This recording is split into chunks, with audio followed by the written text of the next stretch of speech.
तो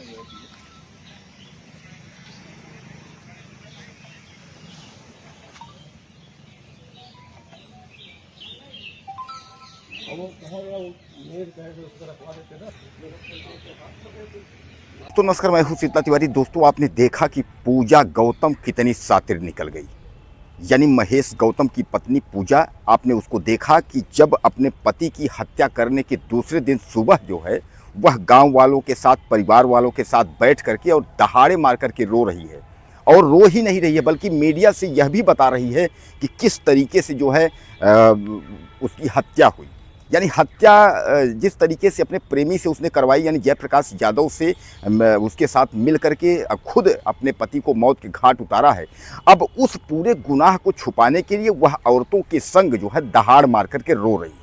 इस तरीके के रो रही है कि ताकि लोगों को यह भनक न हो कि हमने ही अपने पति की हत्या करवाई है। यानी कहने का तात्पर्य यह है कि आप जो है वीडियो में देख सकते हैं, ऑडियो भी उसके हैं तमाम। आप गूगल या कहीं भी सर्च करेंगे तो सुल्तानपुर की यह चांदा थाना अंतर्गत की जो यह घटना है, यह आपको जो है शर्मसार कर देगी। यानी एक जो पति पत्नी का जो रिश्ता होता है उससे कहीं ना कहीं जो इन लोगों ने कलंकित किया है, यानी इस पर बहुत सारे सवाल खड़े हो रहे हैं। दोस्तों, रात्रि का वक्त था और महेश जो है महेश गौतम वह निकला था। उसने कहा कि हम जो है चिकन लेकर के आ रहे हैं, मछली लेके आ रहे हैं, इस तरीके कह करके उसके बाद वह निकला और उसके बाद जो है वापस नहीं लौटा। यानी दूसरे दिन उसकी जो है लाश सामने जो है घर के कुछ ही दूर पर एक महुए का पेड़ था, उसके नीचे मिली थी। यानी इस तरीका का पूरा ड्रामा जो रोते रोते जो पत्नी बता रहे, जिसके आंखों में आंसू नहीं है, केवल जो है दिखावटी आंसू, ताकि पुलिस जो है वह हम लोगों को पकड़ ना पाए, वह हमारे प्रेमी को या हमको पकड़ ना पाए। तमाम पूछने पर भी किसी से कोई आपकी दुश्मनी थी या कहीं कोई जो है बवाल था या उनका किसी से कोई झगड़ा था, इस पर पूजा ने कहा मेरी किसी से दुश्मनी नहीं थी, कोई झगड़ा नहीं था। लेकिन जब महेश गौतम की हत्या हुई थी उस वक्त उसने अपने प्रेमी को कम से कम 20 से ज़्यादा बार टेलीफोन से बात किया था। यानी प्लानिंग सेट हुई होगी। अब आप समझ लीजिए सिलसिलेवार में कि किस तरीके से ये हत्या हुई है। तो आप समझ लीजिए शाम का वक्त था, महेश गौतम जो है वह निकलता है बाहर के लिए और जयप्रकाश जो है सोची समझी प्लानिंग के तहत, यानी जो जयप्रकाश और महेश की पत्नी पूजा, यह लवर और दोनों जो है इसकी पत्नी, यानी दोनों मिल करके उसके बाद प्लानिंग करते हैं और उसको जो है ले जाते हैं, खूब सारा शराब पिलाते हैं। मैं आपको बता दूं कि वह जो है बाहर रहता था, यानी कमाने के लिए, रोजी रोटी के तलाश में वह बाहर रहता था। अभी हाल में ही घर आया था, लेकिन कुछ दिन से जो है वह केमिकल फैक्ट्री में जहाँ काम करता था उसने जो है मजदूरी करने से मना कर दिया था। उसने कहा कि हम अब घर पे ही रहेंगे। और इसी दरमियान जो है तो बिजली का काम करने वाला जो व्यक्ति था जयप्रकाश यादव, वह उस व्यक्ति से इसका संपर्क, यानी पूजा का संपर्क हो जाता है। पूजा के 3 बच्चे भी हैं मासूम। अब जो है पूजा उससे मिलने लगती है और यह रिश्ता जो है काफ़ी प्रगाढ़ हो जाता है, काफ़ी गहरा रिश्ता हो जाता है। तो जब पूजा का पति महेश गौतम घर पे रहने लगता है तो पूजा उससे जो है मिल नहीं पाती अपने लवर से, और लवर से नहीं मिलने पर वह बेचैन हो जाती है। वह सोचती है कि कैसे क्या करे, किस हिसाब से जो है प्लान बनाए कि प्लान जो है सफल हो जाए, मेरा पति भी रास्ते से हट जाए और मेरा प्रेमी जो है वो हमारा पति बन जाए। तो इस प्लान के तहत जो है वो अपने लवर से, यानी अपने जो उसका दोस्त था, बॉयफ्रेंड था, उससे, यानी जयप्रकाश यादव को उससे पूरा सेटिंग करती है। वह ले जाता है, शराब पिलाता है और शराब इतना पिला देता है कि वह चल नहीं पाता है महेश गौतम। फिर उसको आश्वासन देता है कि मैं जो है आपके घर तक पहुंचाऊंगा। उसको लाता है, एक महुए के पेड़ के नीचे जो है उसको लिटा देता है। लिटाने के बाद जो है वह पूजा को टेलीफोन करता है, बताता है कि मैंने उसको शराब पिला दिया है और काफ़ी लोड है, यहाँ लेटा हुआ है। तब पूजा वहाँ पहुँचती है और पूजा पहुँचने के बाद उसके पूजा के सामने उसके पति का, जो जयप्रकाश यादव है, चाकू से गला काट देता है।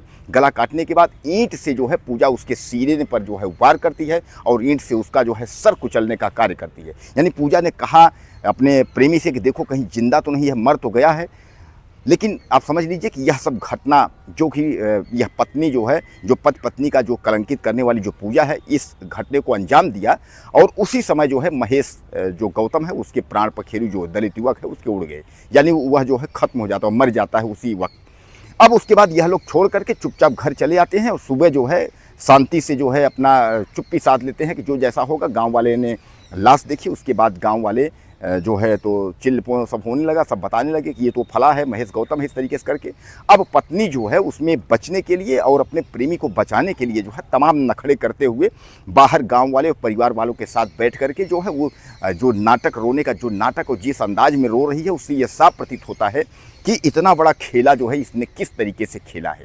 हालांकि मैं आपको बता दूं कि अब पुलिस जो है उसने जल्द पर्दाफाश करने का जो है फैसला लिया था और उसने जो है पूजा का नंबर सर्विलांस पे डाला। उसके बाद उसने देखा कि यह तो फला नंबर से इसने जो है इतनी बार बात किया है जब उसकी हत्या हुई है। अब उस नंबर के व्यक्ति को पुलिस ढूंढती है तो पता चलता है कि इससे जो है पूजा का अफेयर था और बाद में पूजा से कड़ाई से पूछताछ करने पर पूजा सब कुछ जो है बता देती है कि हाँ, मेरा जो है हम काफ़ी दिन से मिलते थे, मेरा इनसे अफेयर था, मेरा पति जो है बाहर रहता था, केमिकल फैक्ट्री में काम करता था, मजदूरी करता था, तो मैं जो है अपने प्रेमी से मिलती थी। अब मेरा पति घर आ गया है, मैं इसे मिल नहीं पाती हूँ, इसलिए हमने प्लान बनाया कि किस तरीके से जो है इसको रास्ते से हटाया जाए। जब तक इसको रास्ते से नहीं हटाएंगे तब तक जो है हम दोनों मिल नहीं सकते, इसलिए हमने प्रेमी को पाने के लिए जो है महेश गौतम की हत्या कर दी। यह पूजा ने जो है खुद कबूला है। दोस्तों, पूजा ने किस तरीके मारा, कैसे मारा, क्यों मारा, सारी जानकारी जो है पुलिस को पूजा ने जो है बता दिया। अब इधर जो है जयप्रकाश जो यादव है वह भी गिरफ्तार हो गया है। पूजा को भी पुलिस ने जो है गिरफ्तार करके गंभीर धाराओं में जेल भेज दी है। अब वही जो बच्चे हैं तो ग्राम प्रधान जो आए हैं उन्होंने जो है कहा है कि जो उसके मासूम बच्चे हैं उनका जो भरण पोषण है, उनकी जो व्यवस्था है खाने पीने का है, ग्राम प्रधान ने कहा कि हम उसको मुहैया करवा देंगे, कोई बात नहीं है।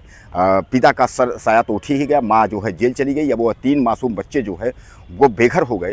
तो दोस्तों, मैंने कई स्टोरी में आपको ये बताया है कि जब पति पत्नी के बीच में अगर वो आया, यानी पति पत्नी के बीच में कोई तीसरा आता है, तो आप समझ लीजिए कि उसमें जो है एक अपराध होना तय हो जाता है, यानी पति की हत्या होना तय। दोस्तों, ये घटना जो है 2 दर्जन से ज़्यादा घटनाएं इस तरीके हो गई कि प्रेमी के चक्कर में और पति की हत्या हो रही है। पहली घटना नहीं, इस तरीके की कई घटनाएं हो चुकी हैं, लेकिन अभी भी लोग जो है वह सुधरने का नाम नहीं ले रहे हैं। यह ताज़ा घटना प्रयागराज की आपके बगल यानी यूपी का सुल्तानपुर का एक क्षेत्र है, ज़्यादा स्थित क्षेत्र, उस क्षेत्र की घटना है और यह जो है दिल को शर्मसार कर देने वाली घटना है। अब वहीं दुल्हन जो है वह पकड़ गई है, पूजा दुल्हन जो है गिड़गिड़ा रही है। अब उसको पता है कि वो जो है फांसी हो जाएगी, अब हमको बचना नहीं है, तो अब दुल्हन जो है वो फांसी से पहले एक बार प्रेमी जयप्रकाश यादव से मिलना चाहती है। यानी वह जो है गिड़गिड़ा रही है कि मैं अपने प्रेमी से मिलना चाहती हूँ। उसको तो उसने सोचा था इस तरीके सामान्य बात है कि अगर हम पति को मार देंगे और नाटक वोटक करेंगे, इस तरीके से दाह संस्कार सब कुछ हो जाएगा, मामला जो है ख़त्म हो जाएगा, कोई मार दिया इस तरीके से और हम प्रेमी के बन जाएंगे। उसको यह पता नहीं था कि यूपी पुलिस कितनी शातिर है कि आप कितने भी आप शातिराना और कितने भी नाटकीय ढंग से आप हत्या करें या क्राइम को अंजाम दें, लेकिन आप समझ लीजिए कि यूपी पुलिस जो है वह तह तक पहुंच करके और उसके बाद उसका पर्दाफाश कर ही देगी, जैसा पूजा के साथ किया है। तब पूजा चूँकि बर्बाद हो गई, पूजा दुल्हन मिट्टी में मिल गई, यानी सब कुछ हो गया, दहाड़ मार के रो रही है, गिड़गिड़ा रही है। आप देख रहे हैं किस तरीके से उसको महिला पुलिस जो है जीप में बैठा रही है, दहाड़ मार मार के रो रही है और सारा जो रोना धोना है जो है यह सब नाटकीय ढंग का तब था, इसने बचने के लिए इसने रोना धोना किया था। लेकिन अब जब हकीकत में पूजा पकड़ी गई तो इसको अब पता चला कि अब तो जो है तो जो इसका नाटकीय ढंग का जो रोना था वह सही ढंग में परिवर्तन हो गया, यानी अब उसकी सच्चाई के आंसू निकलने लगे कि अब तो मैं बर्बाद हो गई, पति भी मेरा चला गया, प्रेमी भी नहीं मिला, अब हमको जो है जेल के सलाखों में डाल दिया जा रहा है, उसके बाद आजीवन कारावास, फांसी, क्या क्या होगा उसमें, तो हम तो बर्बाद हो गए। दोस्तों, आपको क्या लगता है पूजा के बारे में? और इसका पति जो है बेगुनाह जो है प्रेमी के चक्कर में अपने पति की हत्या कर दी। तो अपनी राय मुझे आप ज़्यादा से ज़्यादा दीजिएगा, चैनल को सब्सक्राइब करिएगा। अगले वीडियो में फिर मिलते हैं। नमस्कार।